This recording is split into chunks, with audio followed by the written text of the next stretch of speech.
이번 시간부터는 이제 전기 기기에 대한 내용을 좀 같이 공부하도록 하겠습니다. 먼저 공부하시기 전에 책의 앞에 그 목차 있는 부분 한번 살펴보시면 좋을 것 같고요. 제일 첫 표지 있는 쪽에서 몇 장만 좀 이렇게 넘겨보시면 아마 목차가 보이실 거예요. 그래서 목차를 한번 훑어보시고 그 중에서 전기 기기에 해당하는 부분을 한번 좀 펼쳐서 읽어보시기 바랍니다. 세세한 그 작은 소제목까지 다 이제 뭐 알고 계시면 좋지만 일단 먼저는 큰 제목부터 기억을 좀 해두시면 좋을 것 같아요. 그래서 가장 큰 제목이 처음에 직류기가 아마 나올 거죠. 네, 직류기가 나오고 두 번째로는 이제 동기기가 나올 거고요. 그리고 세 번째로는 이제 변압기가 나오고 그다음에 네 번째로는 이제 유도기 그리고 이제 마지막 이제 정류기가 이렇게 나올 겁니다. 그래서 보통 이 5가지 챕터로 이제 나뉘어져 있고요. 이 5가지를 꼭 기억을 하셔야 되는 중요한 이유는 여러분들이 공부를 하실 때에 정리가 목차를 암기를 좀 하셔야지 정리가 좀 잘 되세요. 왜냐하면 나중에 이제 이 기기라고 하는 것들은 어쨌든 회전기니까 많이 나오는 것들이 전동기 아니면 발전기인데 이 발전기와 전동기가 뭐 직류기에 해당하는 내용인지 아니면 동기기에 해당하는 내용인지 아니면 유도기에 해당하는 내용인지를 알 수가 없으면 문제를 여러분들이 푸실 때 굉장히 곤란함을 겪게 되죠. 직류기의 특성과 동기기의 특성과 유도기의 특성 다 다르거든요. 속도를 예를 들자면 직류기에서의 속도를 구하는 식과 동기기의 속도를 구하는 식과 또 유도기에서의 속도를 구하는 식이 다 달라요. 만약 문제에서 다음 이것에 대한 속도를 구하십시오라고 하는 문제가 나왔을 때에 여러분들이 목차를 암기하지 않고 그냥 속도에 대한 공식들만 그냥 쭉 암기를 하셨다면 나중에 이 속도에 대한 식을 대입을 할 때 어떤 기기에 어떤 식을 대입을 해야 될지 좀 곤란해질 수가 있다 이거죠. 그래서 직류기에 대한 속도, 동기기에 대한 속도, 유도기에 대한 속도 이런 것들을 다 따로따로 여러분들이 암기를 하시려면 목차를 제일 먼저 암기를 하시는 게 좋습니다. 그렇게 해야지 좀 더 공부를 하실 때 효율적으로 공부를 하실 수가 있어요.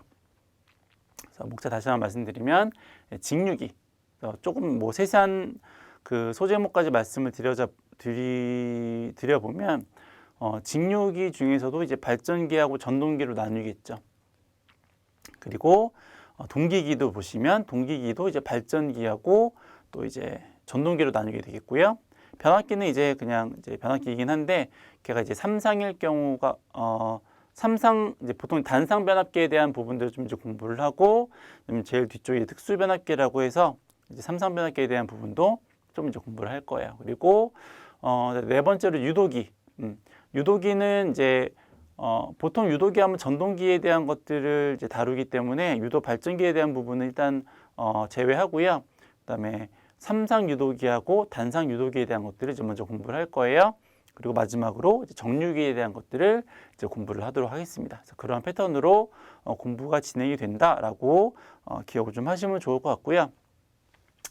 그래서 기기를 만약에 좀 이제 구분을 하자면 기기를 이제 공부를 함에 있어서 좀 구분을 하자면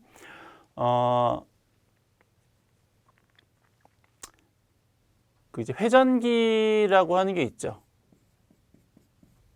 이제 아까 보셨던 이제 목차 부분을 조금 다르게 조금 이제 해석을 하는 건데 회전기라고 하는 게 있고 이제 고전기라고 하는 게 있어요. 그래서 회전기는 말 그대로 돌아가는 거겠죠. 그래서 이제 회전기에는 이제 발전기라는 게 있겠고 전동기라는 게 있을 거예요. 고전기는 움직이지 않는 거죠. 가장 대표적인 게 변압기가 있겠죠. 그리고 정류기도 이제 회전 정류기 같은 것도 있긴 하지만 정류기도 이제 이쪽에 속한다. 보통 이제 반도체 소자를 이용한 정류기를 저희가 이제 여기선 다루기 때문에 이렇게 이제 구분이 되겠다라고 이제 보시면 될 것 같아요. 그래서 이제 직류기에 대한 직류 발전기, 직류 전동기, 동기기에 대한 동기 발전기, 동기 전동기, 그렇죠? 변압기, 그다음에 유도 전동기. 물론 유도 발전기도 있지만은 이제 거의 이제 여기서 이제 저희가 다루지 않는다고 말씀을 드렸으니까. 그리고 정류기. 그래서 이러한 이제 구조로 되어 있다라고 기억을 하시고 목차에 대한 부분들 기억을 좀 해주시면 좋겠습니다. 그래서 이제 직류 발전기를 이제 먼저 공부를 하도록 하겠고요. 이제 가장 이제 처음에 이제 기본 원리들을 좀 이제 말씀을 드리도록 하겠어요. 그래서 처음에 이제 이 그림을 보시면 직류 발전기의 기본 원리는 이제 플레밍의 오른손 법칙이죠. 그래서 여기 보시면 이게 오른손이 나와 있어요. 그래서 발전기의 가장 기본적인 이제 원리이고요. 이렇게 오른손은 이제 나와 있고 오른손을 보시면은 이제 가운데 손가락부터 해서 전, 자, 력 이렇게 보시면 될 것 같아요. 그래서 처음은 이제 엄지 손가락은 이제 기전력, 그다음에 자기력, 그다음에 마지막으로 F는 이제 힘에 대한 내용이라고 이제 보시면 될 것 같고요. 그래서 이렇게 이제 오른손으로 보았을 때 우리가 이제 발전기라고 하는 거는 전기적인 에너지를 끌어내는 게 이제 발전기이기 때문에 힘과 그다음에 자계가 있는 곳에 전기가 발생한다, 전기적인 에너지가 발생한다라고 하는 것을 이 오른손의 법칙에 의해서 이제 발전기의 원리로서 우리가 공부를 한다라고 하는 겁니다. 다시 보시면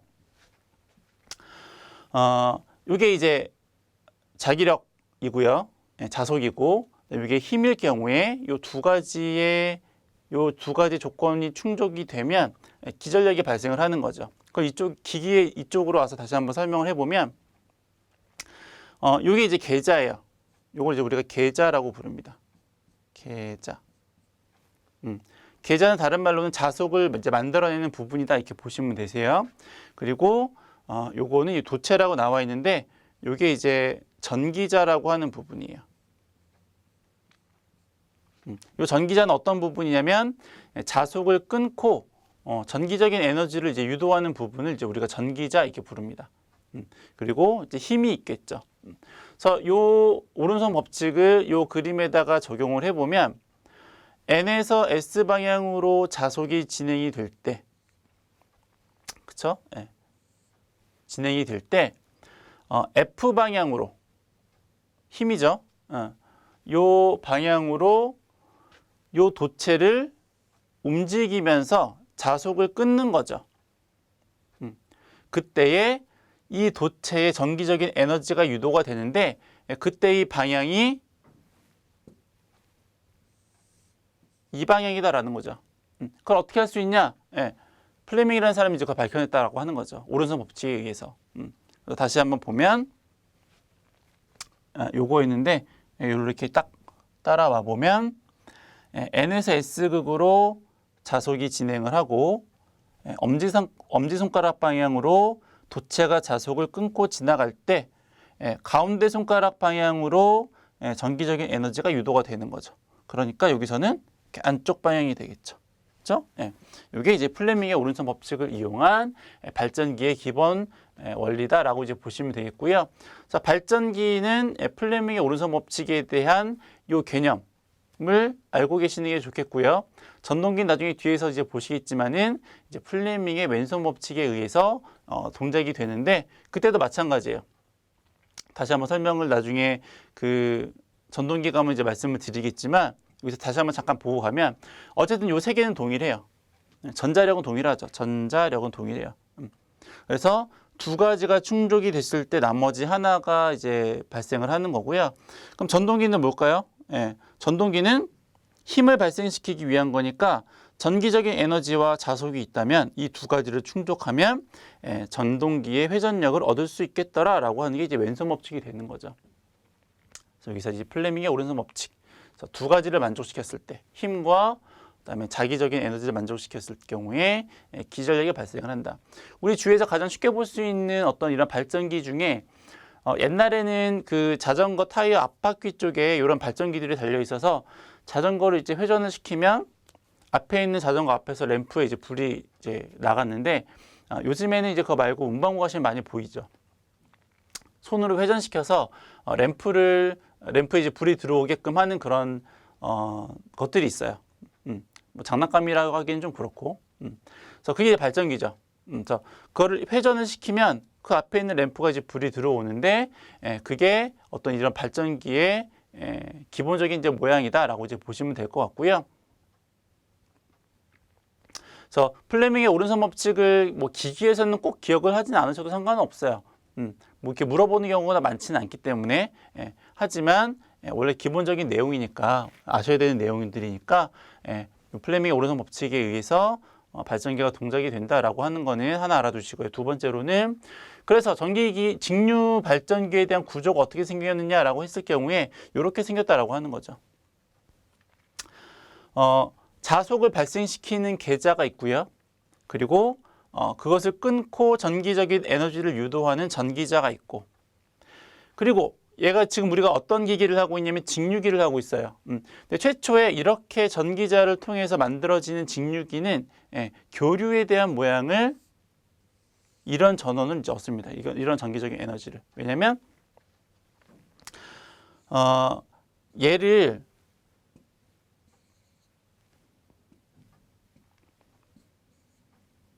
이렇게만 볼게요. 간단하게. 이렇게 자속이 진행이 되고 여기처럼 이렇게 전기자가 있어요. 얘를 이렇게 하면은 전기적 에너지가 끊어지겠죠. 멈추고 끊어지고 멈추고 끊어지고 이렇게 되니까 이렇게 하면은 우리가 좋은 전기를 얻기가 조금 어려워요. 그럼 어떻게 하면 되냐면 끊기지 않게 연속적으로 자속을 끊을 수 있도록 만들면 되죠. 그래서 자속을 연속적으로 끊으려면 동그란 모양이 제일 적합하죠. 그래서 여기에다가 계자 사이에다가 전기자를 동그란 걸 만들어서 거기에다가 전류가 이동할 수 있도록 전선을 감죠. 얘를 이제 전기자 권선이라고 부르는데, 그래서 얘가 회전을 하면서 자속을 이 전기자 권선 연속으로 끊으면서 전기적인 에너지를 만들어내는데, 얘가 이렇게 회전을 하면서 만드니까는 걔가 이런 파형을 이제 이루게 되는 거죠. 이렇게 돌아가는 건데, 그쵸? 이렇게 돌아가는 건데, 걔를 시간의 흐름에 따라서 회전 그 분포를 나타내면 이렇게 됐다가 시간의 흐름에 따지면 이제 이렇게 되는 거죠. 그렇죠? 돌아가는 걸 이제 시간의 흐름에 따라 정리하면. 그래서 최초로 발생하는 전기적인 에너지는 교류에 대한 모양이기 때문에 이 직류로 바꿔야 필요가 있어요. 그래서 뭐가 필요하냐면 정류자라는 게 필요하죠. 얘가 하는 역할은 교류를 직류로 바꾸는 역할을 합니다.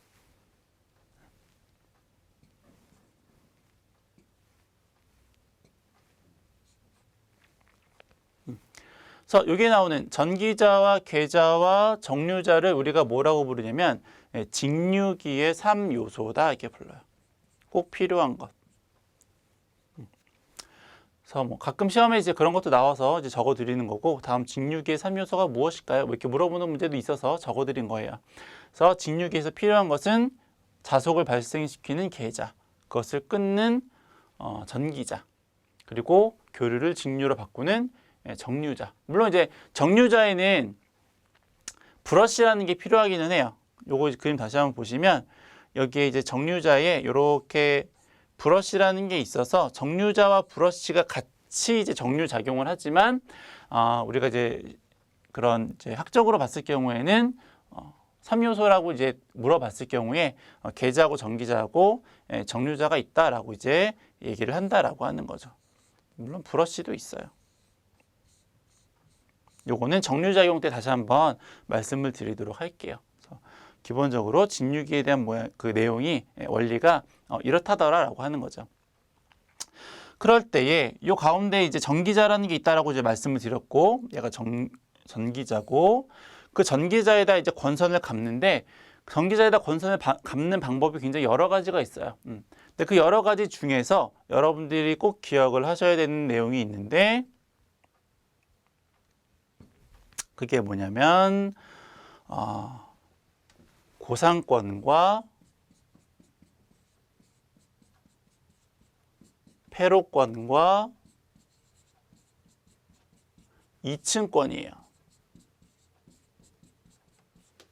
그래서 앞 글자만 따서 고패리 이렇게 이제 암기를 하셔도 좋겠고요.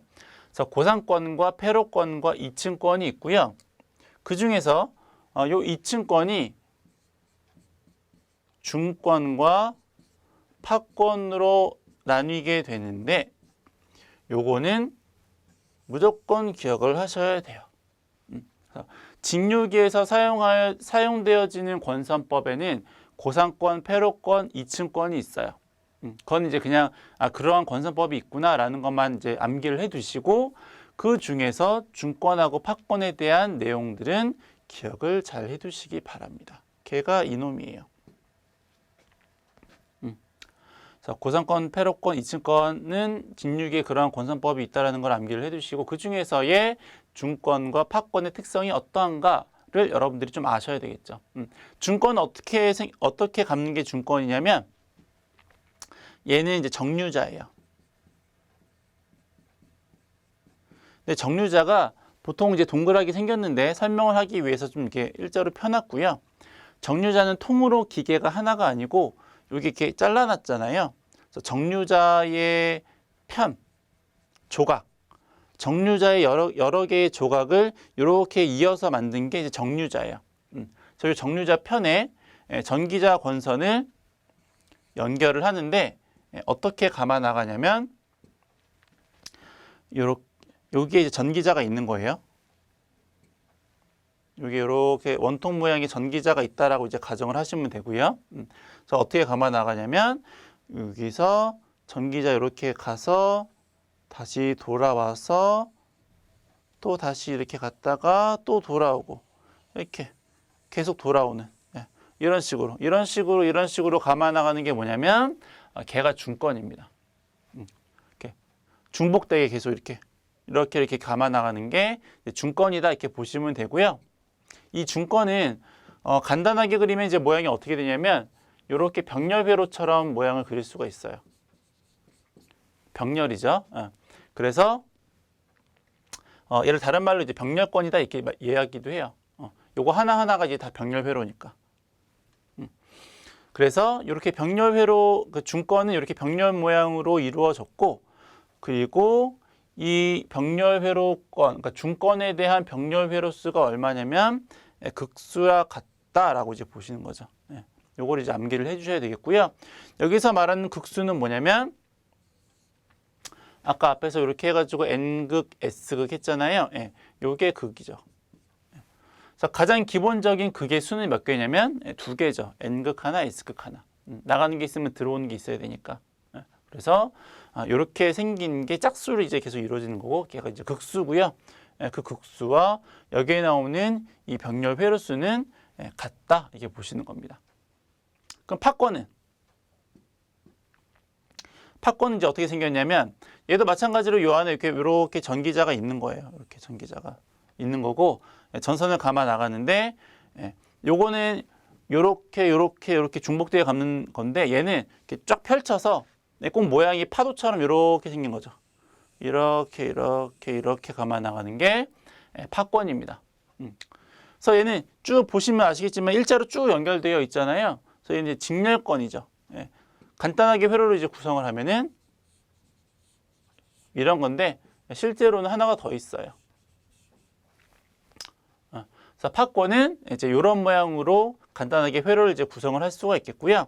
그래서 이 파권의 경우에 대한 전기자 병렬 회로수는 몇 개냐면 항상 두 개죠. 이렇게 하나, 둘.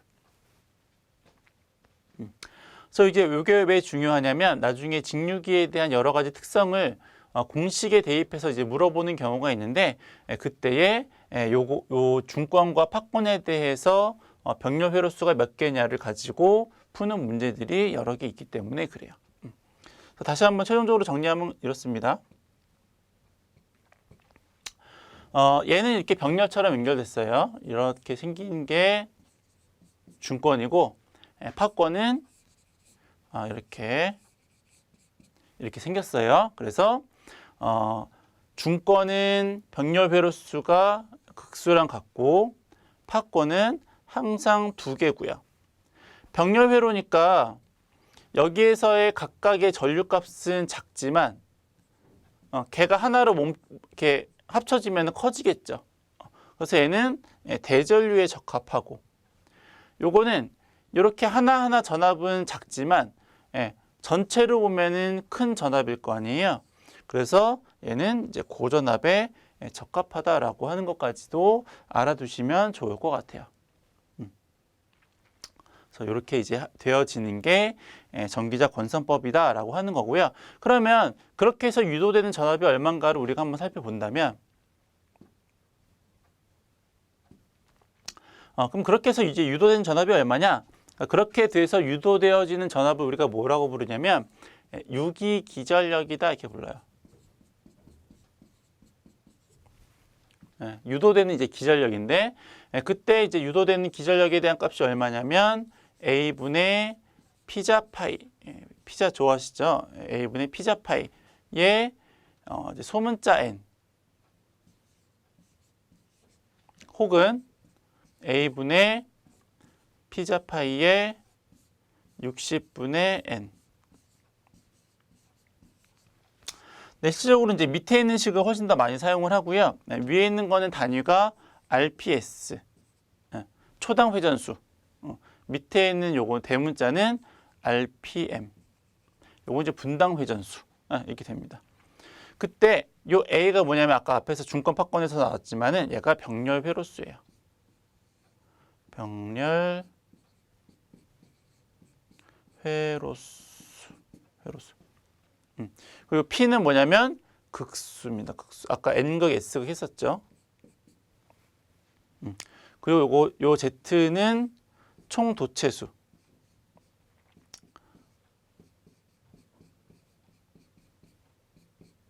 자속을 끊는 도체의 부분에 대한 이제 수를 이제 이야기하고요. 그다음에 요 파이는 다 아시겠지만 자속을 의미합니다. 근데 이렇게 쓰고 보니까 이게 이제 기본적인 식인데 이렇게 쓰고 보니까 여기에 나오는 병렬 회로수와 극수와 총 도체수와 자속 하고 숫자 60. 요거는 기계적으로 정해진 값이죠. 기계를 처음에 만들 때에 만들면서 뭐 이렇게 뭐 구조를 바꾸지 않는 이상 이미 어떤 직류 발전기가 만들어져 있다라고 가정했을 경우에는 그 만들어진 발전기의 병렬 회로수와 극수와 도체수는 이미 정해진 값이에요. 그래서 이제 그 우리가 기계적 정수라고 하는 기계적 상수라고 하는데, 그래서 요거를 요 빨간 부분을 그냥 K로 퉁치고 나머지를 이렇게 표현하기도 합니다.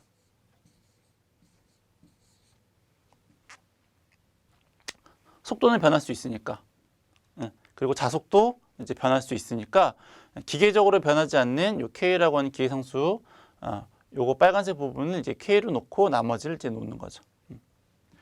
그래서 아마 문제 푸시거나 하실 경우에 그런 말 많이 들으실 거예요. 전압은 자속과 비례하는 관계가 있다.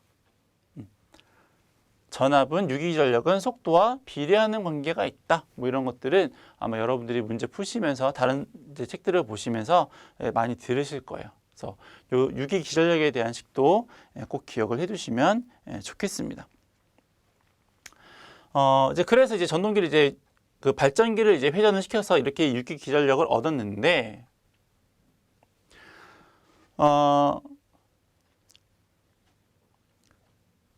요렇게 얻었을 경우에 여러 가지 좀 특성들이 좀 나타나는데, 이제 그 중에서 여러분들이 첫 번째 조금 보셔야 되는 특성이 전기자 반작용이라고 하는 특성이에요.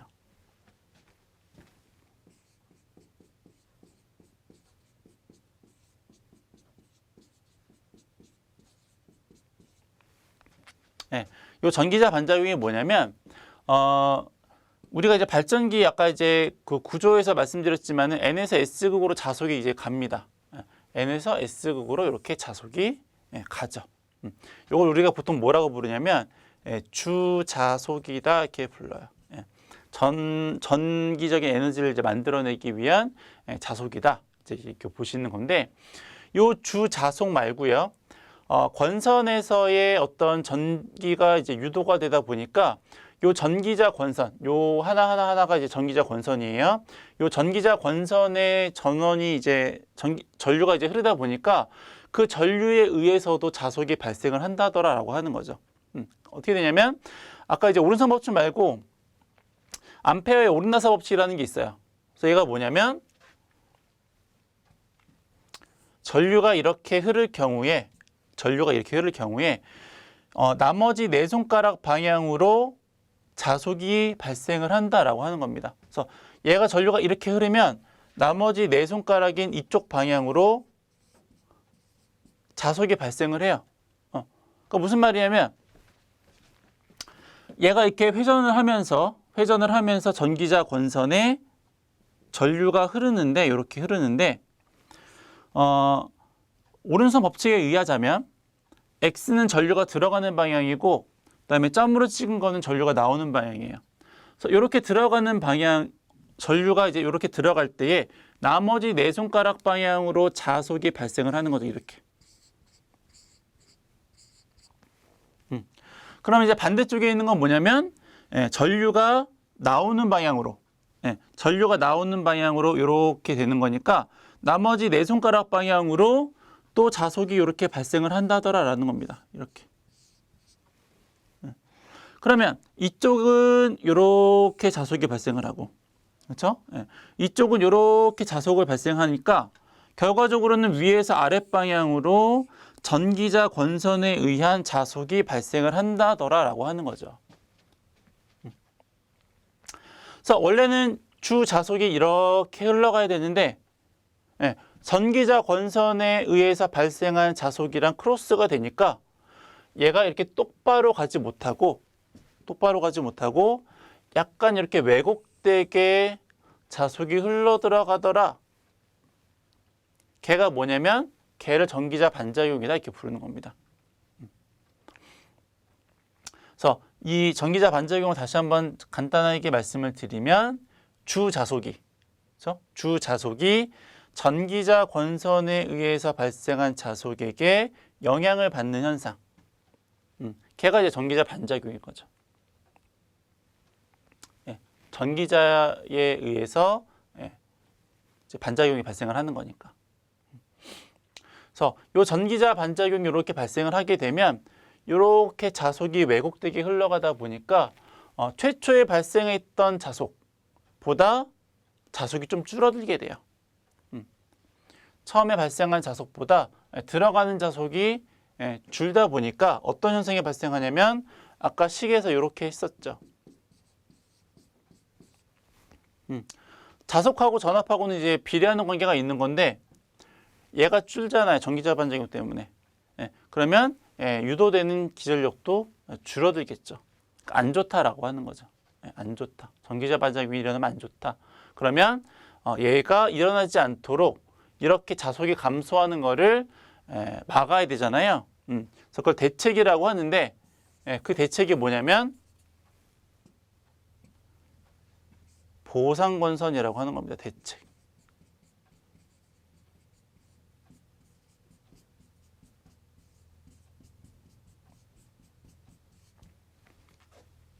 그래서 어떻게 하는 거냐면 어떻게 하는 게 보상권선이냐면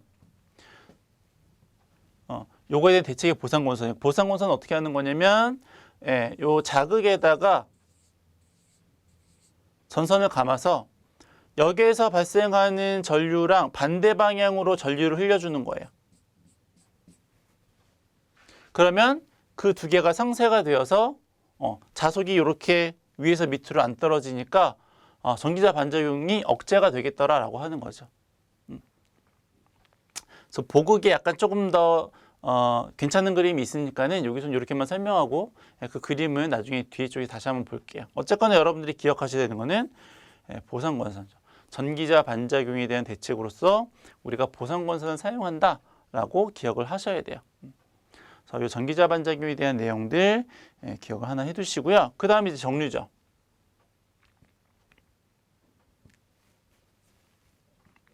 이게 보상권선 보이시죠? 이게 보상권선이에요. 그렇죠? 전기자 권선과 반대 방향으로 전류를 흘려주어서 억제를 시키는 거죠. 반대쪽도 보시면 서로 반대 방향이 전류죠. 흘려주어서 전기자에 의한 자속을 억제를 하는 것, 이제 그게 이제 보상권선이다라고 하는 거고요. 이제 여기서는 이제 정류에 대해서 공부를 할 거예요.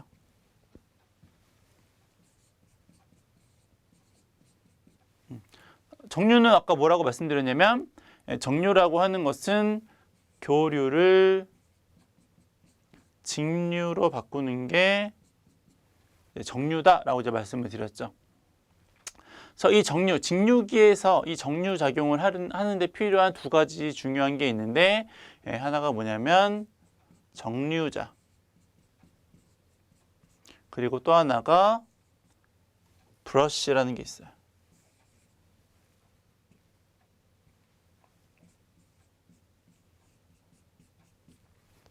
그래서 이 정류자와 브러쉬의 작용에 의해서 이제 교류가 직류로 바뀌는 거죠. 이 그림에서 보면 여기에서 이렇게 새까맣게 네모로 칠한 게 얘가 이제 브러쉬예요.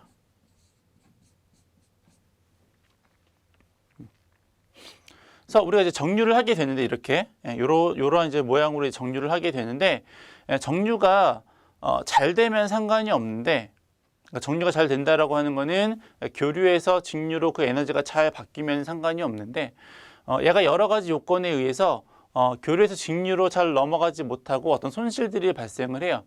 그래서 그 손실들이 어떤 불꽃에 대한 모양으로 이제 표현이 되는 거죠. 그래서 정류가 이루어짐에 있어서 불꽃이 발생한다라고 하는 거는 얘가 지금 정류가 잘 되고 있지 않다라고 이제 알면 이제 되시는 거죠. 그래서 정류가 잘 되지 않으면 불꽃이 발생하니까 반대로 불꽃이 발생하지 않도록 하면 정류가 잘 되겠다라고 하는 겁니다. 그래서 정류를 잘 되기 위해서 우리가 정류가 왜 안 되는지 봐야죠. 정류가 왜 안 되냐면 아까 전기자 반작용하고 유사해요. 보통 이 브러쉬라고 하는 것과 중성축이라고 하는 거는 일치하는 게 좋아요. 그게 무슨 말이냐면 얘를 이제 중성축이라고 부르는데, 기계적인 중성축이긴 한데, N에서 발생하는 자속과 S극으로 들어가는 자속에 대한 값이 같을 때 걔를 이제 우리가 중성축이다 이렇게 부릅니다. 그리고 그 위치에 브러쉬를 놓죠. 그러면 불꽃이 없이 양호한 정류를 얻을 수가 있는데, 아까 전기자 반작용이 발생을 한다라고 말씀을 드렸잖아요. 그러니까 전기자 반작용에 의해서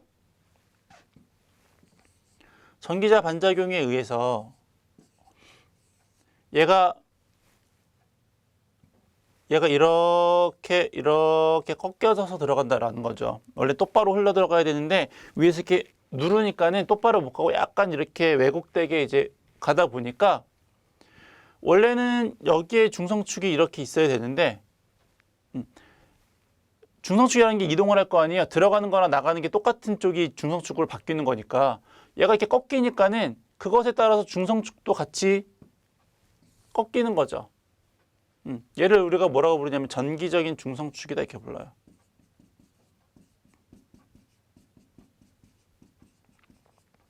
근데 브러쉬는 어디 있다고 그랬어요?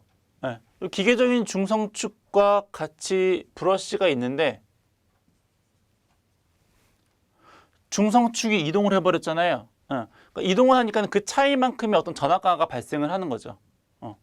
그걸 이제 우리가 뭐라고 부르냐면 니에이터 전압 강화라고 부르는데, 그 차이 때문에 이제 불꽃이 발생을 하더라라고 하는 겁니다. 그러면 얘가 축이 이동하지 않도록 만들면은 정류가 잘 될 거 아니에요. 이 축이 이동하지 않도록 한 게 뭐냐면 요 놈이죠. 보극. 이 보극이 하는 역할이 뭐냐면 아까 발생했었던 위에서 아래로 발생하는, 예를 들어서 전기자 권선에 의한 자속이 있다면 반대로 밀어주는 거죠. NS극. N에서 S극으로 이렇게 자속이 흐를 테니까 이 두 개를 이렇게 상쇄시키는 거죠. 그렇게 만드는 게 뭐냐면 그게 이제 보극이다라고 이제 하는 겁니다. 그래서 정리를 하면 이래요. 전기자 반작용하고 어떤 정류에 대한 개념은 이제 좀 이제 같이 묶어서 가시는 게 좋은데, 전기자 반작용에 대해서 대책으로 우리가 뭘 사용한다라고 했냐면 보상권선을 사용한다라고 했고, 정류를 잘 하기 위해서 우리가 방금 뭘 한다라고 했냐면 보극을 설치한다라고 했는데, 근데 이제 그 발생한 원인을 놓고 보면 똑같아요. 뭐가 똑같냐면 얘도 전기자 반작용 때문에 그런 거잖아요. 그렇죠? 전기자 반작용 때문에 보상건선을 썼는데 이러한 전기자 반작용 때문에 정류가 안 좋아져서 보극을 쓴 거잖아요. 그러니까 원인 다 이놈이잖아요. 그러니까는 전기자 반작용에 대한 대책으로서 보상건선을 써도 되지만 보극을 써도 되는 거죠. 이해 가시겠어요? 예.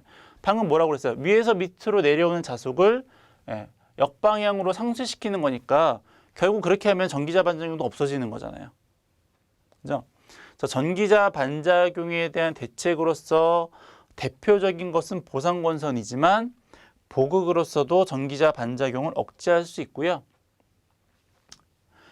정류에서는 그러면 정류도 마찬가지죠. 이 정류가 일어나는 게 전기자 반작용에 대한 원리 때문에 일어난 거라면 결국은 얘도 대표적으로는 정류를 잘하기 위해서는 보극을 달아야 하지만 보상건선을 달아도 어느 정도 억제가 된다라고 하는 거죠.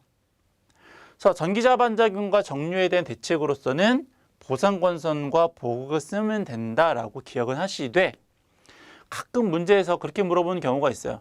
전기자 반작용에 대한 대책을 딱 찍어서 뭐냐 이렇게 물어보는 경우가 있어서 그 경우는 보상건선이라고 쓰시면 되지만 그렇지 않은 경우면 보상건선과 보극을 사용하면 전기자 반작용과 정류를 다 좋게 할 수 있다. 이렇게 이제 보시면 될 것 같고요.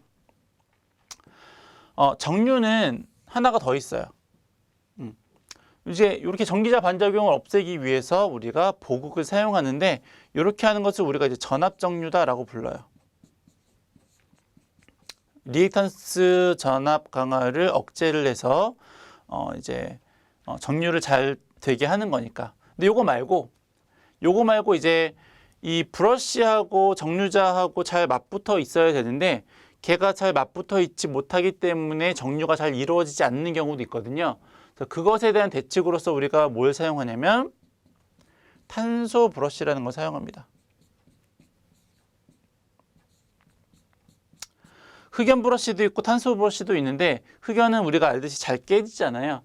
탄소는 잘 안 깨지고 단단해요. 그렇기 때문에 정류자 편과 잘 맞닿아서 정류를 할 수 있겠다라고 하는 거고요. 그것을 우리가 뭐라고 부르냐면 저항 정류다 이렇게 불러요.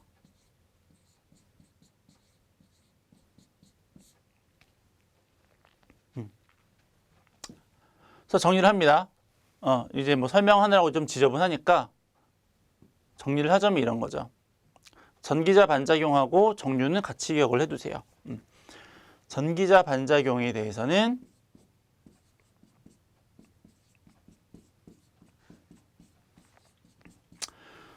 주자속이 전기자 권선에 의해 발생한 자속에게 영향을 받는 현상이 전기자 반작용이라고 말씀드렸고 그것에 대해서 보상권선을 사용하면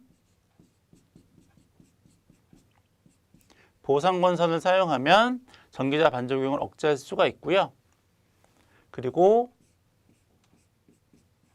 정류를 잘하게 하기 위해서는 보극을 설치하는 게 좋겠다라고 하는 거죠. 불꽃이 발생하지 않도록 잘 정류를 하려면 보극이 필요하겠고 그리고 정류를 잘 하기 위해서는 또 하나 탄소 브러쉬가 필요하다.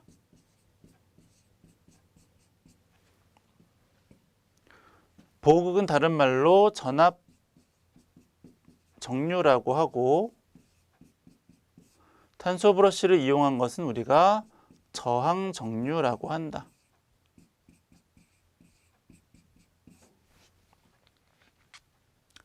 문제에서 전기자 반작용과 정류를 잘 되게 하려면 어떻게 할까요? 라고 했을 경우에 대한 답은 보상권선과 보극을 사용하면 된다. 그렇게 정리를 해두시면 좋을 것 같습니다. 그래서 일단 직류발전기에 대한 전반에 해당하는 부분을 끝냈고요. 잠깐 쉬었다가 종류와 특성 그리고 이제 병렬 운전에 대한 내용들을 다시 한번 정리를 하도록 하겠습니다. 고맙습니다.